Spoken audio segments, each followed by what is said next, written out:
Welcome everybody to episode 2 of the Emcee podcast. I really hope you enjoyed my Meg Thee Stallion video, and if you hated it because you've been beat to death with Meg Thee Stallion topics and the talk of her, I apologize, man, and I don't care. But it's been a year, man. It's been a long year. Is everything going right real quick? Hold up. Okay. So it's been a long year, man, since Nipsey died. 1 year anniversary, man. I want to give a little moment of silence for my guy, man. We miss you, Nip, each and every day. Something along Kobe and Nip, whenever they actually passed, I felt like a big, I don't think there's a word for it, but something big left Earth when they died. And that's crazy to see what two people, you feel me, like what two people's impact on the world had and how different it feels without them. But a little moment of silence real quick.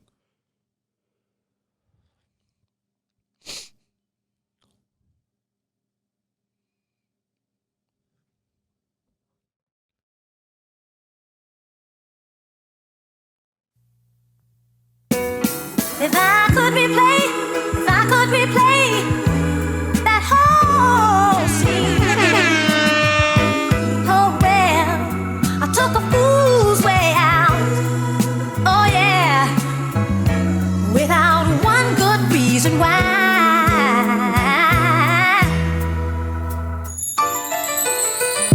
I shouldn't be around y'all niggas. Matter of fact, I should down y'all niggas. Can't stand y'all niggas. Gave you water, should've drowned y'all niggas. 40 knock a couple pounds off niggas. Rest in peace, Mr. Hussle. Rest in peace, Mr. Hussle. It's been a year since you've been gone, man, and it's crazy.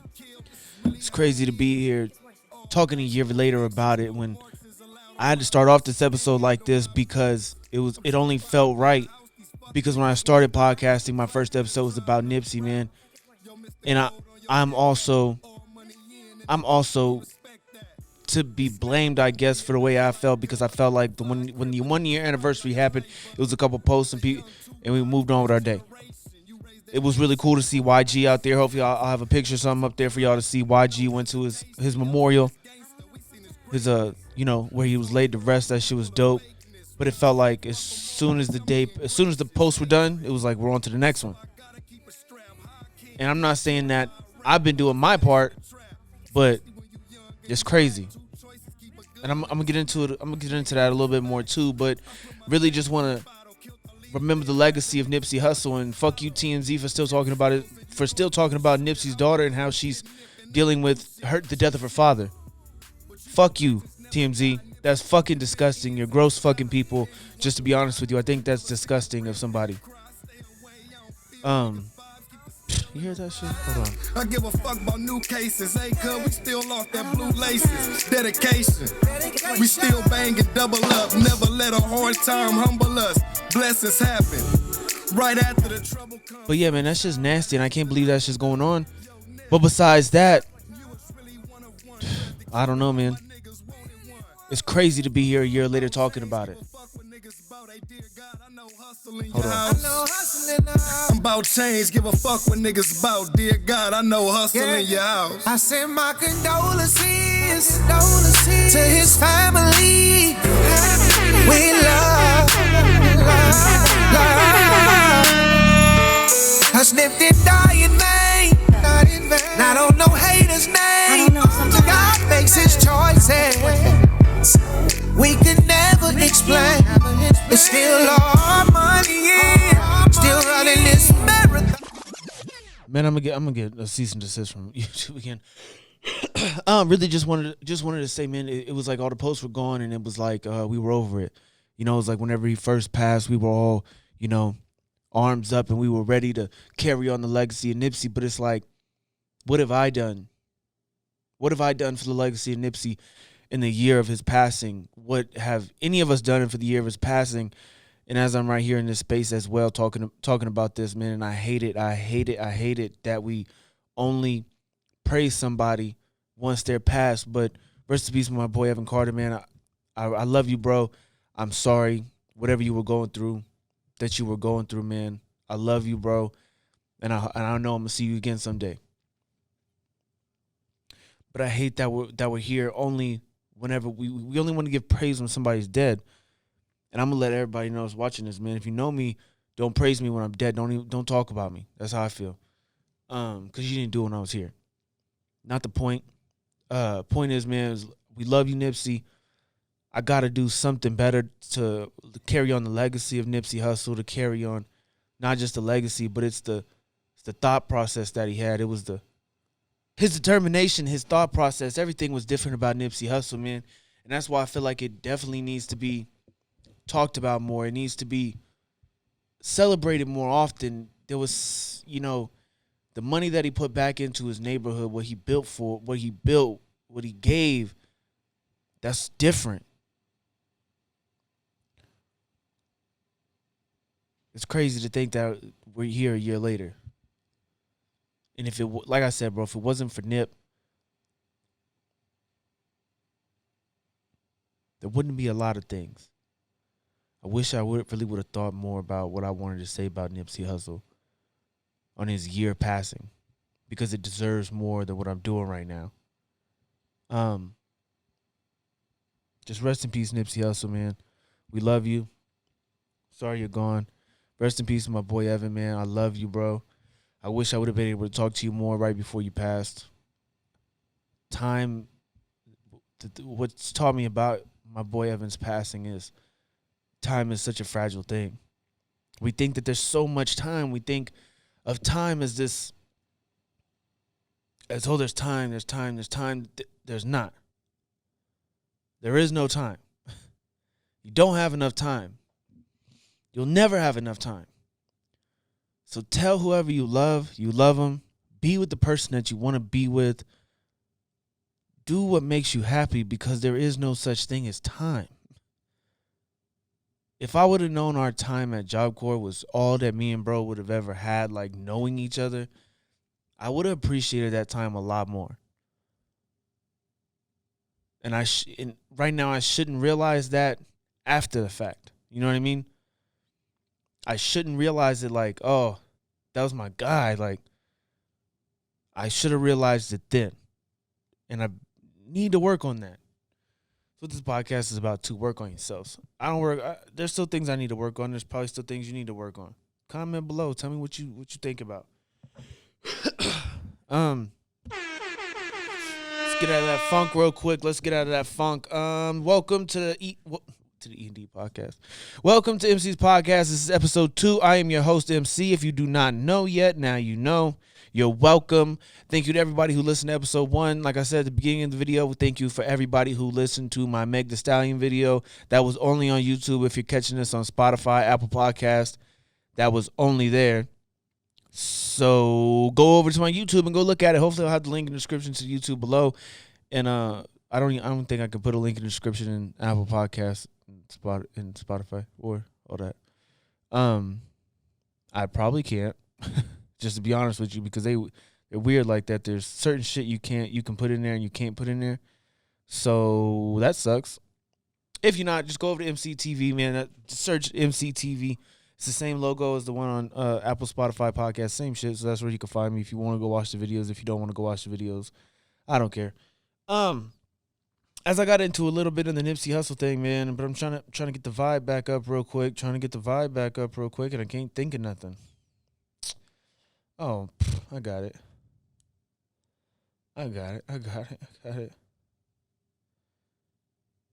Hold up.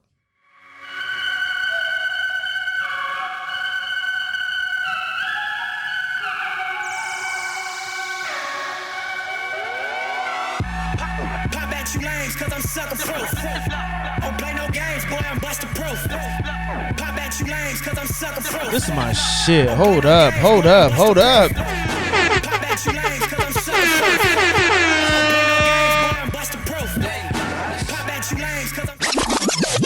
All right, man. So I'm trying to get out of that funky ass vibe. But like I was saying, man, fuck TMZ, because y'all some pieces of shit, bro. Every time I see something from y'all, it's just more bullshit. It's like either you're prying into somebody's personal life that shouldn't be pried into.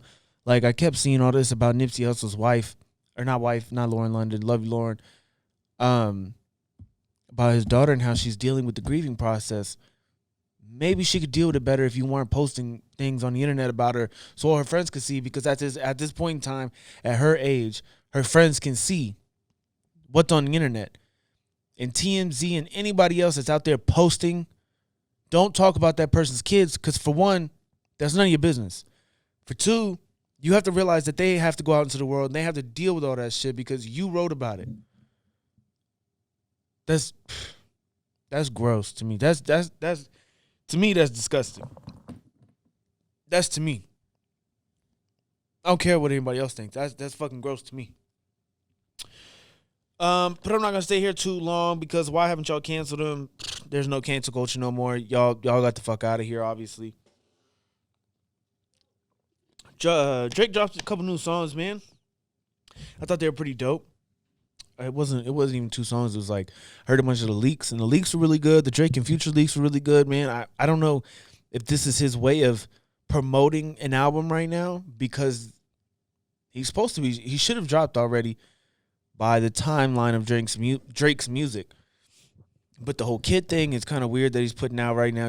He finally put pictures of his kid up. The kid looks older than I thought he would, but then I thought, oh, that was back in 2018, so that can't be that, about 2 years ago now. That's wild. His kid's like 2.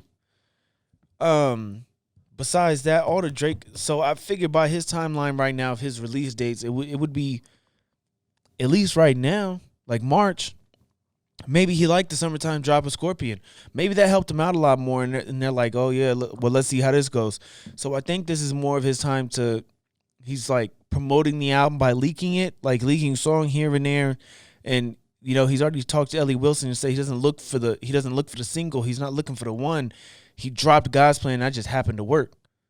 So maybe this is the same thing. But the last song they put out, the Chicago Freestyle, and whatever else it was, it was whatever. I didn't care. Not too much. I really didn't like it. His Eminem bars were weird. I got the artistry of it, but I didn't understand, like, I didn't need that from you, Drake. I could have went the rest of my life without ever hearing you quote an Eminem song. But whatever you want to do, teach his own, I guess.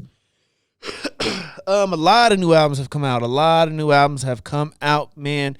And Jay Electronica, I love the album. I love the album so much. I'm not gonna lie. I don't understand all the woke shit that's on there, but I'm not as woke probably as I should be. What I did think was kind of weird is it's been 10 years since you've been signed to Rock Nation. A little bit over 10 years now, about 12. I want to say 12, 11, maybe 13. I could be wrong. But that's weird that you had Jay-Z on the album the whole time. To me, I could be wrong. I loved it. Don't get me wrong. I love the album. But I don't feel like I can consider this as your first album. I can't consider this as your debut album. That's me, though. That's me. That's just my take on it. But I loved it. I thought the rhyming was back. I loved the fact that it was a good album with good rhymes. It was dope. I wish I understood it more, but like I said, I'm not there yet, I guess. I don't know what the words I'm looking for is, but I didn't understand a lot of it. I didn't understand a lot of the Muslim references, the religious references from the Muslim Bible, I guess is what it is. I didn't understand a lot of that. But like I said, then again, maybe it's not for me to understand. That could be the thing. But it was a really good album all in all. I thought it was great. The Ghost of Soulja Slim was probably my favorite song off the album. And Ezekiel's Wheel with the Dream was probably my second favorite or first. Those two are really, really close for me. Those are my 2 favorite songs so far off the album. I've given it a couple once-throughs, but I haven't really been able to sit with it. And I kind of wanted to have a discussion with somebody else about it. This is the part of the podcast where it's hard. Like, I'm just sitting here telling you what I liked about an album. That doesn't necessarily mean you're going to like it. But go check it out, man. Jay Electronica is a written testimony. It's a really dope album. It's featuring Jay-Z all over the place. He's got a few other features. I believe Travis Scott was on there. That was a weird one for me to see. The Dream is on there, and I think that's about it. It's just Jay Electronica and Jay-Z. It's an amazing album, phenomenal first take on you, bro. But I would like to see this be more of a story, I guess, now.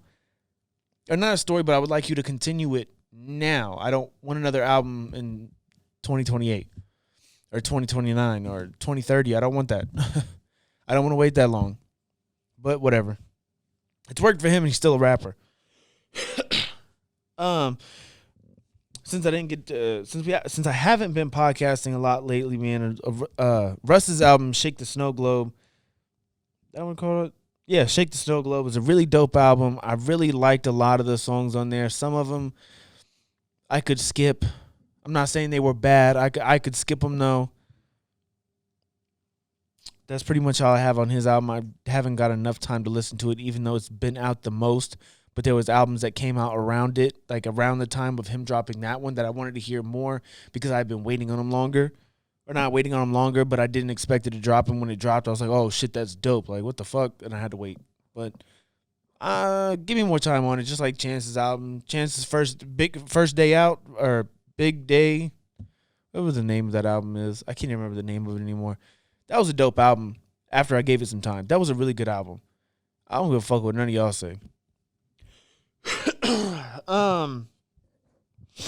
A lot of places were saying Culture 3 had came out by the Migos, which was very weird because it's like, what's the point in having fake news about somebody's album that hasn't came out when we can all just go somewhere and figure out that it's not out?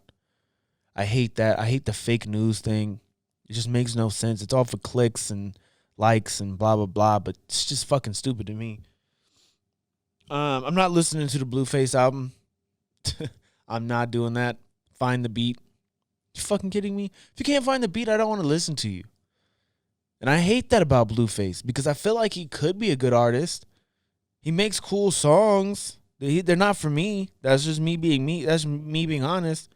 They're not for me. The songs are not for me.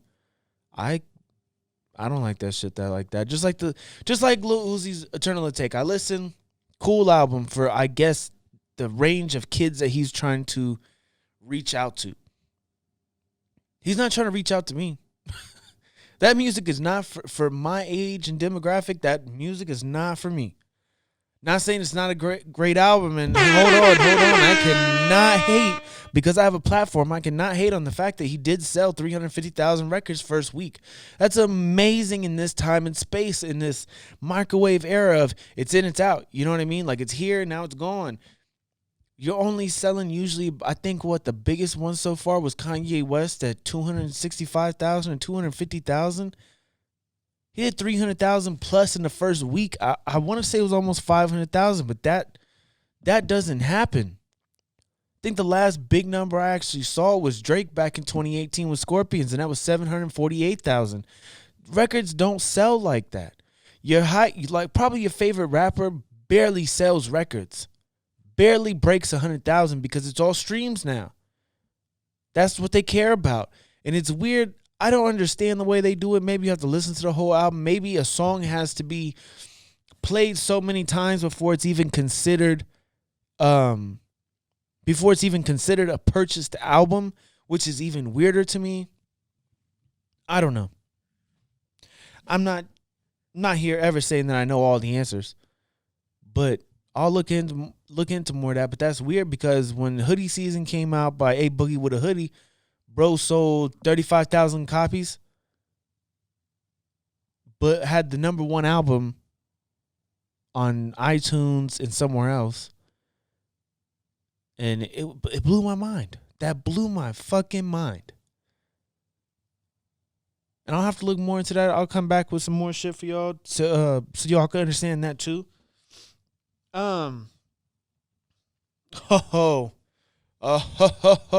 Buddy.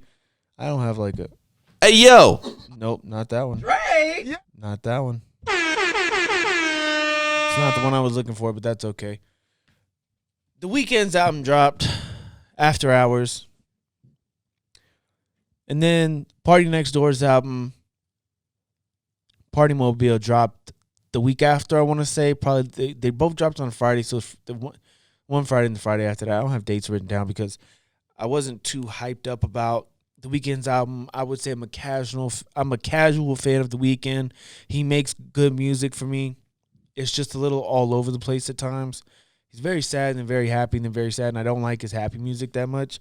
I definitely love his sad bag better than his happy bag. Very underwhelmed when it came to The Weeknd's album, though. That was very, very underwhelming. It wasn't a bad album. It was not a bad album at all.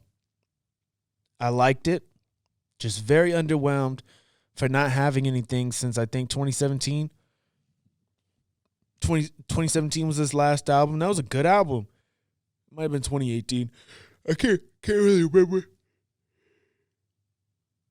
But for having something that long, for not having music from an artist for that long, I expect the music to be at a certain level. You know what I mean? Like, I just expected it to be better, I guess. And maybe just because I'm a casual fan of The Weeknd and I'm not, I'm still not bumping his old shit all the fucking time. I'm only listening to the hits most of the time. And I might find a song here or there that was really good from him. But I've listened to all his albums. And they were good albums. They were great albums, honestly. But this one was it was good. It wasn't great. Obviously, he's gonna have the best writing. I don't know if he writes his own songs, but he's gonna have the best writing, the best songs, the best play on words, or play of words of things to make them sound good. That's an obvious thing. He has A1 production. That's an obvious thing. But it was underwhelming. For me. You could have loved it. I don't care. Tell me about it in the comments. Tell me how bad of a take that was. But it just wasn't what I expected. And I could go down the list and play songs. We could break them all down, but I can't do that on here. Because I can't monetize this as it is most of the time because of little snippets of songs that I play. I don't care about that. This isn't all about making money. This is about putting something out for y'all, but not here nor there. Party's album had some better songs on it. Was not produced as well. It was not. To me, I felt like the order of the songs could have been changed. Like, the first half was okay, but the second half was way better of the album. But I feel like if a couple songs were thrown different ways, it would have came out a lot better. That's for me. But all in all, yeah, Party's album was way better. That's a hot take for me. That's a hot take from me for you. But I think his album was way better in this sense of waiting on both these artists for so long to have dropped something and then it not happening. But whatever. Party's was better, though. That's all I'm saying. Party's album was sonically better. The sound was better. It had more music that I wanted to hear on it. I like the R&B more than I do the pop R&B that I get from The Weeknd. But that's just me. That's what I love. That's what I enjoy about him. I enjoy The Weeknd because he gives you a different vibe. Like, it's a different. What's the word I'm looking for? He gives you a different vibe. Like, it's just a different sound. Not just sound, though. Like, I feel like I'm just repeating the same thing over and over again right now.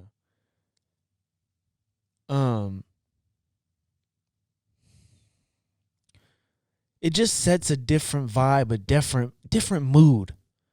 You know what I mean? Like, you have to be in a certain mood for some of The Weeknd's music. And I feel like Party's music is more just like you could hear it out. You could hear it at a party. You could put it on chilling with your girl. You could put it on chilling with your thing that's coming over that night because you ain't got nothing else to do and you really ain't trying to go out. Party's for everybody. But The Weeknd is like, man, I'm depressed sometimes. Like, that's how I feel The Weeknd's music is. Or it's like I'm on a certain kind of drug and the music hits different. That's, I don't know, man. It's hard to explain, but if you've ever listened to Weeknd's music and Party Next Door's music, I feel like you can get the same general vibe unless you just genuinely love The Weeknd's music. But that's my take on all the hot new music that's out right now. Next week or a couple of days from now, I might have more because more albums are coming out. There's a lot more to talk about. But this was just a little quick episode 2 for y'all because I've been trying to get back in. I finally got a new desk set up. I got a new computer going so I can get some more videos out a lot faster. That was my biggest issue at the time. I could not fucking get a video out. For the life of me, it was taking me like 3-4 hours for a video to render. If you're a video maker, you know what that means. It fucking sucked. But I finally got a new computer, man. I finally get more time with this whole coronavirus bullshit. I got to take time off of work, so I'm here. I'm going to get more into that on the next episode, on episode 3, man. Be on the lookout, man. Thank you to my Spotify listenerships. Thank you to my Apple Podcast listenership. Thank you to Simplecast. Thank you to YouTube. Thank you to everybody watching. Like, comment, subscribe, follow, whatever it is that you do. And I'm going to play a song to get out of here. It's called It's Okay by the Deputy featuring Jason Green, man. Shout out to y'all.